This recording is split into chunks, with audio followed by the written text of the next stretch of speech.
Alex, I'm just confirming, have I, is it the view we want it to be?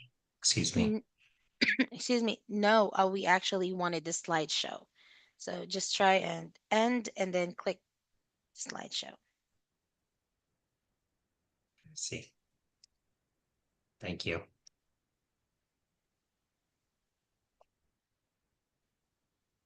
Okay, without further ado, thank you for your patience. So, hello everyone. My name's Ryan Hemmer. I'm in Seattle, Washington. I'm the founder of Washington Business Brokers and lead our small and mighty team here. So today we're going to talk about six components of deal structure. And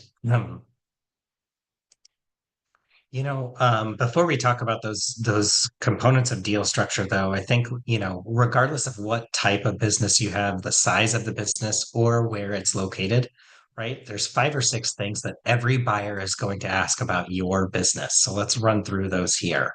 So first, how much cash does your business generate, right? And then once we have verified and we have documented how much cash the business generates, the question, of course, becomes, is the valuation based on those cash flows, right? Or is it based on some other metric in addition to the actual documented and historical cash flows?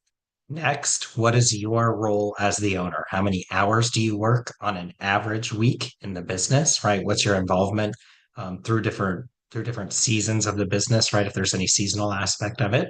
And then do you need to be physically present or are you performing your duties remotely? Next, how many trained employees are there that will stay? Are they actually W-2 employees? Are they 1099s? Mix of full and part-time, etc. And then, of course, from a buyer's perspective, once they agree on a fair valuation for your business with you, right? And once we as the advisor help facilitate that conversation about valuation, from a buyer's perspective, the next thing that they're wondering about, of course, is okay, how do I grow the business, right? Because they need to pay you fairly for the business, which is where we talk valuation.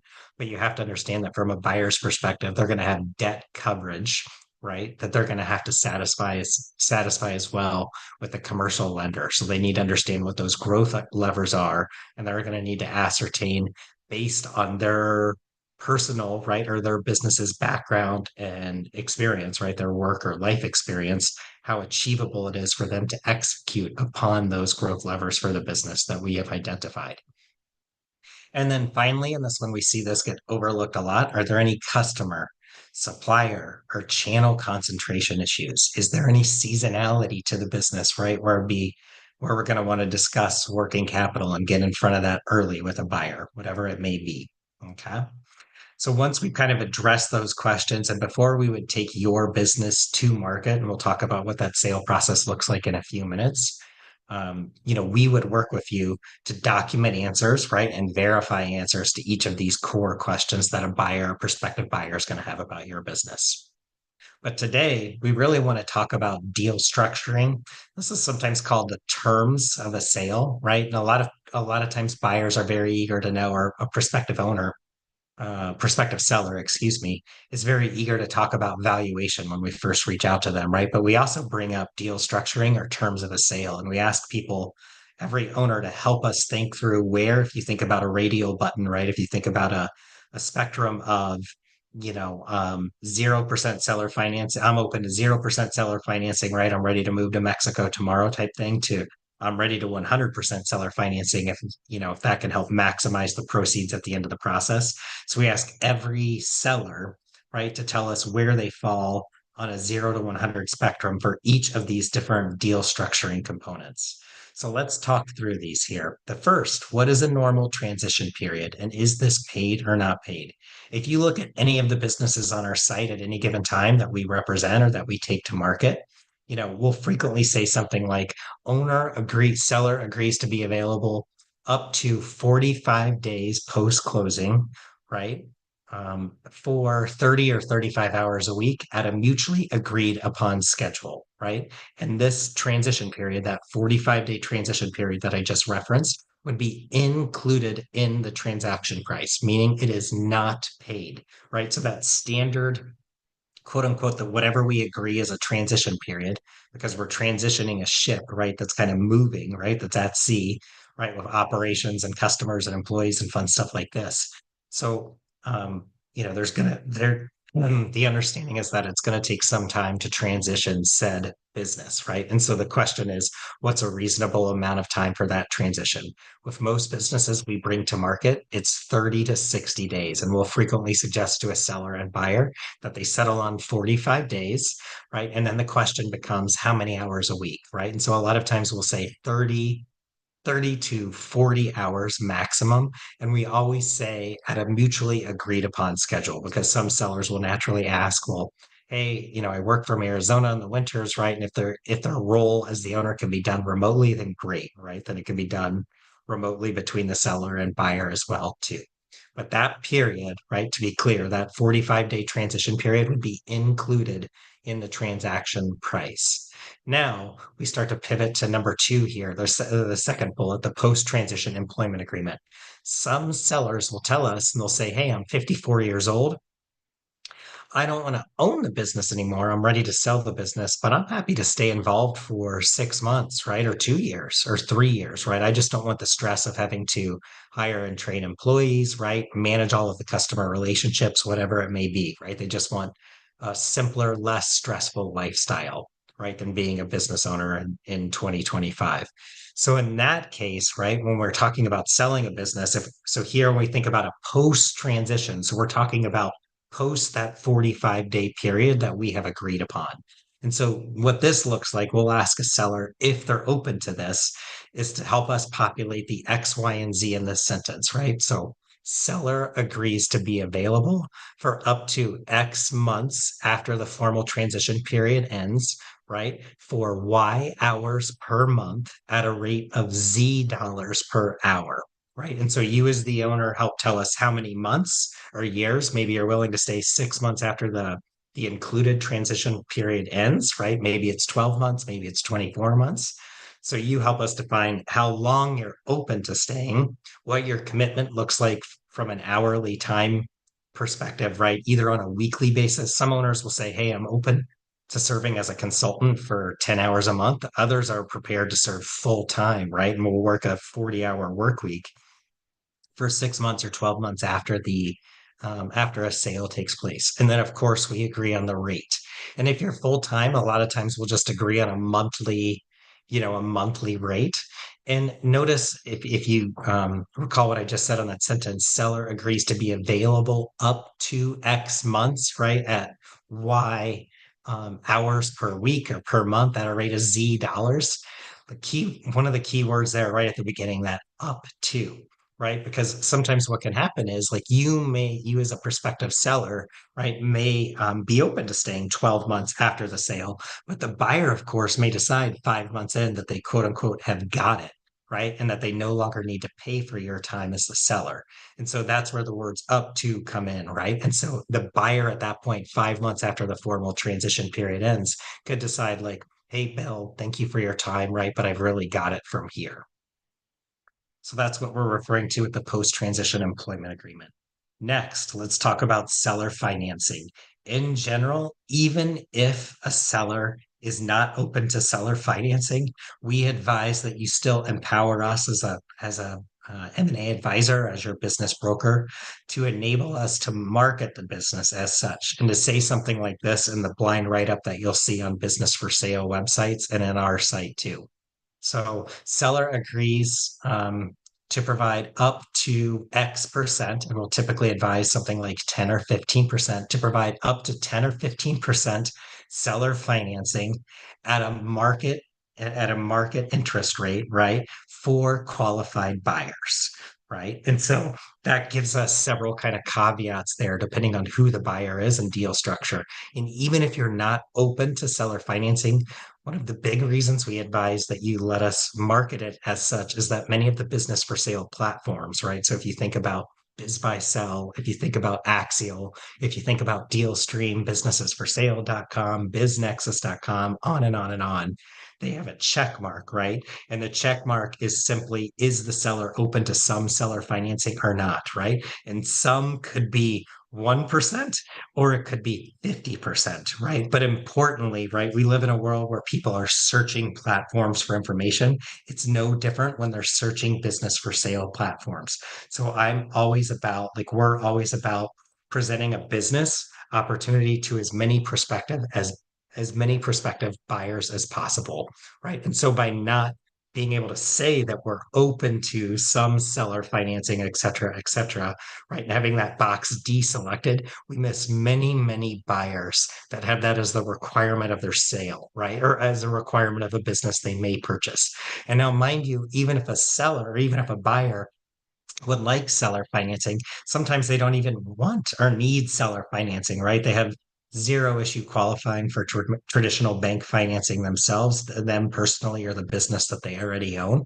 However, they see a show of faith, right? And of confidence in the continuity of the business from the seller's perspective. If you, as the seller, are willing to hold, quote unquote, 5% or 10% of the transaction amount. Okay. And then, excuse me for one sec. Getting over a sore throat here. So then fourth item on the list here is an earnout. So let's talk about when an earnout comes into play. These really have a pretty these have a bad reputation, right? If you Google the word, should I have an earnout in my business sale, for example, there'll probably be a lot of clickbait that says, no, you should not. We can say from experience across about 20 deals here in the last 4 years across many different industry types, we've seen earnouts work really well when structured properly between sellers and buyers. They are a commonly used tool to bridge a valuation gap. And so, what do we mean by that? So, for example, if a business's revenue has been impacted in the last couple of years, if the business hasn't been operating at peak capacity for one reason or another, right? It could have been supply chain issues. It could have been that you were down a crew lead. It could have been that you lost a key customer 24 months ago, right? You just replaced that revenue here in the last 6 months. And so you're worried about a valuation for the business that doesn't really reflect what the business looks like today or what the business will look like the day after the sale. And so an earnout is a way to document a win-win scenario.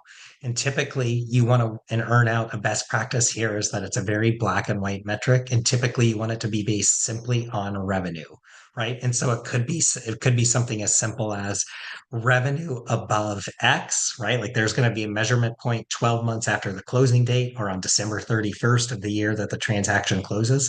And if revenue is 107% of last year's revenue, right, of whatever revenue was in 2024, for example, then the new owner, the buyer, agrees to pay the seller 10% of any incremental revenue above, right? Or pick a number, 5% above any incremental number. The reason I said something like 107% or an oddball number like that is because one of the things that we're seeing come up with earnouts now that we've had inflation, become kind of part of the conversation in the last couple of years in the current business climate, right? There's this idea for a lot of businesses, right? Their cost structure and their revenues, just steady state, are increasing 3 to 5% a year. So a lot of times an earnout wouldn't start to pay out until revenue was 105 or 110% of the prior fiscal year or the trailing 12 months leading up to the sale time itself. So those are some of the considerations for an earnout, right? As an advisor, we have a lot of experience negotiating earnouts, and then there's some legal language that attorneys will put into a purchase and sale agreement on an earnout to keep it fair and simple for both parties. And then fifth on this list here is rollover equity. And so, here, it's just, I'm talking about this with a trades owner right now. He's got an $8 million trades business here in the greater Seattle area.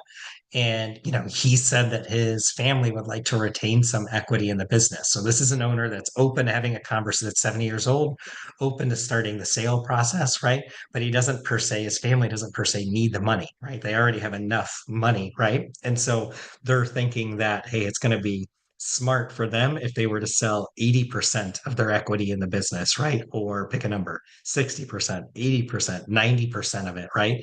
And they want our help in selecting the right buyer, negotiating a fair deal, right? But then they want to participate in upside, right? In the investments that a buyer is going to make into the business. And so this is really where rollover equity comes into play.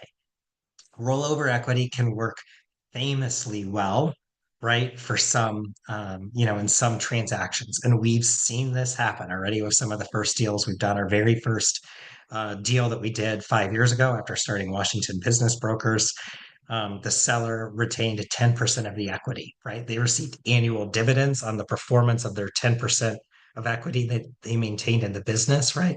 And then there's a straightforward valuation metric for how that 10% equity is going to be measured each year, right? And the owner's family has realized substantial upside by retaining some of that equity. From a transaction standpoint or from a buyer standpoint, again, a buyer loves it when a seller says, "Hey, I want to maintain some rollover equity," because there's no greater signal, right? It's an even stronger signal that you have as a seller about the continuity or the continued success of the business, because you're saying, "Hey, not only do I believe that this business is going to do okay, right? And I'm going to help you through the transition so much so that I want to be paid, right? Like as you continue to win, as you as the buyer invest more money, as you hire more people, right? As you grow the marketing or excuse me, spend more money on marketing or expand the service area or the market for a given business." So those are all different components right here. And then finally, another big component is if you, as the business owner, also own any commercial real estate that the business uses, right? So we can have a whole separate kind of negotiation, and there are deal structuring levers when you, as the business owner, also own your commercial real estate. We have experience helping transact everything from lots, simple lots where vehicles are parked, right? Like a fenced in lot where vehicles are parked and where there might be a storage container, right? That's locked up each night with tooling and fun stuff like that, and it's taken out of the vehicles. To the largest building that we've been involved in so far in the last 5 years is a 50,000 square foot building in Washington with six truck bays, right? A warehouse, right? And a two-story office attached to the production and warehouse space. So we have experience of everything from a barren fenced lot where vehicles are parked up to a 50,000 square foot facility so far. By next week, it'll probably be a 55,000 square foot facility that will help facilitate as part of a sale. So all of those components, right? Like a lot of times, again, owners are really quick to index on transaction price, but there's a lot of value and a lot of room for creativity when we start talking about some of these other deal structuring metrics. Okay. And, just in addition to that, I want to point out a couple of resources that we have. If you're looking for more information about these things, what I'd like to show now is actually just that we have a couple good blog posts, right, that we've invested time in documenting answers to some of these questions. So let me just pull those up. So hang on one moment, please. Okay,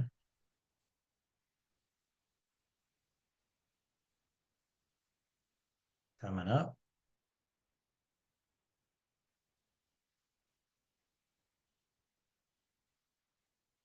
Okay. Alex, can you just confirm you can see the post here that I'm sharing, the blog post? Are you able to see it? Crystal clear, yes. Perfect. Thank you so much. Okay. So if you're wondering about things like earnouts, if I know I went through that at a very high level, right? That's because I just want to call your attention to some supporting resources that we have here. So this is a post on our site. It's called simply Earnouts, Rollover Equity, and Transition Periods. Oh my, right? We wrote this back in the fall. And so we've got a lot more detail about the language that are used in earnouts and then the best practices themselves. So here I talk about some of the same points that I just kind of spoke through, with the PowerPoint. So we talk about duration, we talked about different measurement points, etc. And then next for rollover equity, we talk about when it isn't, when not it is normal or it is not. And then we also go into detail on transition periods. And you'll see here we talk about the 45 days, we talk about the language that's used. I mentioned that X, Y, and Z sentence. You can see exactly what it looks like right here that I'm highlighting. So seller agrees to be available up at a rate of X dollars an hour up to Y hours per week for Z months after a 45-day transition period. Okay, and so that's a sentence that we have in nearly all of the purchase and sale agreements that we see attorneys paper out for the deals that we help execute. In addition to this post right here, right? Again, this post is on our site. It's called Earnouts, Rollover Equity and Transition Periods. I'll also call your attention to another post that goes into a lot of detail on seller financing. So this one warrants its whole post because we get a lot of questions on this topic. We talk about what is a quote unquote typical deal structure here in the last couple of years. That's referred to as an 80-10-10.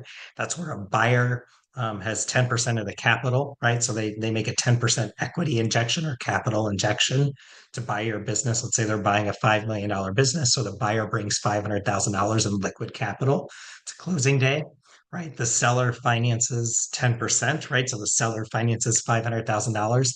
And then the buyer goes out and it obtains financing from a third party commercial lender for the 80%, right? The $4 million of that $5 million transaction price in that scenario.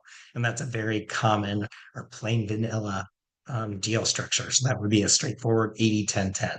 Here we talk about kind of guardrails for seller financing. We talk about what rates are normal in the current environment. So I really encourage you to read that. We also talk about some of the rationale why, even if you do not want to have seller financing be a component of your sale, why you should still allow us to market it as such, right? Even if you have no interest in actually going down that path with the buyer once we find the right person, right? And we all agree that they're the right buyer. So again, those two posts are out on the site. You do not need to provide your email address to us to receive either of those things. So they're there. I encourage you to check them out. We also have some short videos on our site that talk and on YouTube that talk through some of the principles in more detail that I'm describing at a high level here. Okay. And then just to kind of overview on the sale process real quick, let me just hammer home one or two more points. So hang on one sec. Okay, I'm going to go back to the PowerPoint now. And um, okay.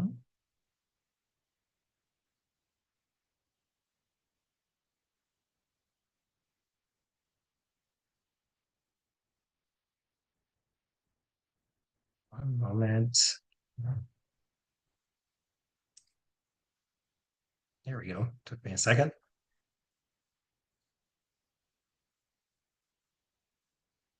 Okay, should be able to see my screen again. So just a couple things that at a very high level, if you're wondering about what our sales process, like the selling a business process looks like at a very high level, we have it overviewed here. It's also frequently mentioned in any of the marketing materials you look at from the team, right? And then you also see it prominently displayed on our process on our website and then on the homepage of the site, of course, too. So think of it in terms of these three high level buckets. The first being preparation and valuation. We're going to start with every owner and go through a valuation assessment process, right? And there's no cost to you as a prospective seller, as a current business owner, to go through the valuation assessment process, right? Where we'll tell you what a market based and defensible valuation range is for your business in terms of what to actually expect in a sale, right?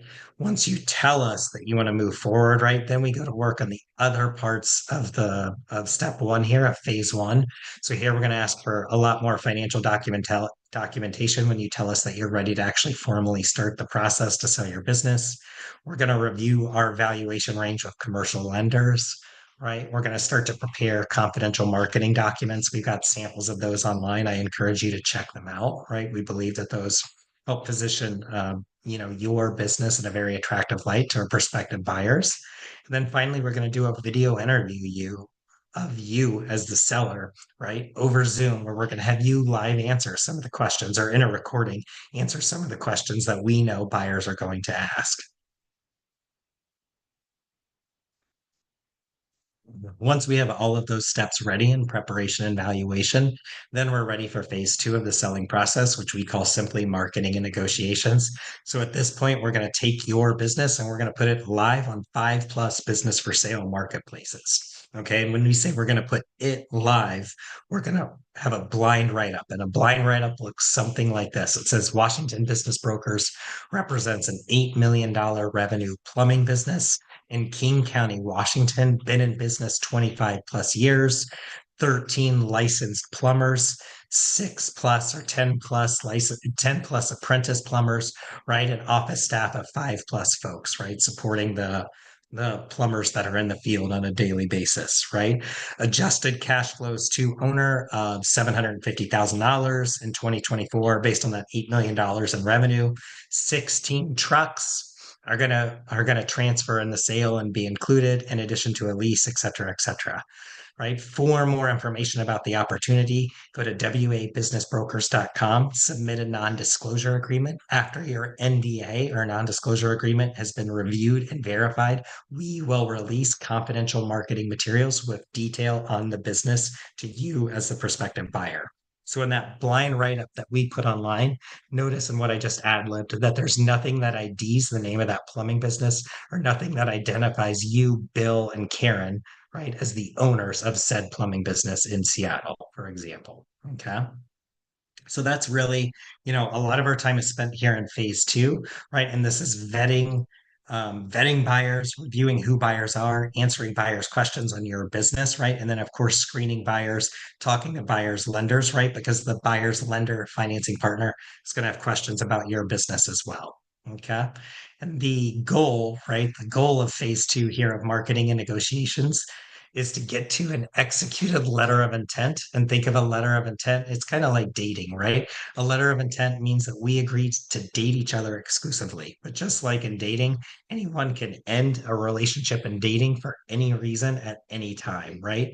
If you're dating someone exclusively, it's not a legally binding marriage contract, right? And the equivalent of a marriage contract, right, that is a legally recognized agreement by the government, right, would be a purchase and sale agreement. So a purchase and sale agreement is the one of the four things that happens in phase three after we get after we wrap up phase two. So the deliverable at the end of phase two is an executed letter of intent, and the letter of intent has, hey, here's the transaction price, and importantly, here's the deal structure. And we just talked about the components of deal structure here today in this webinar.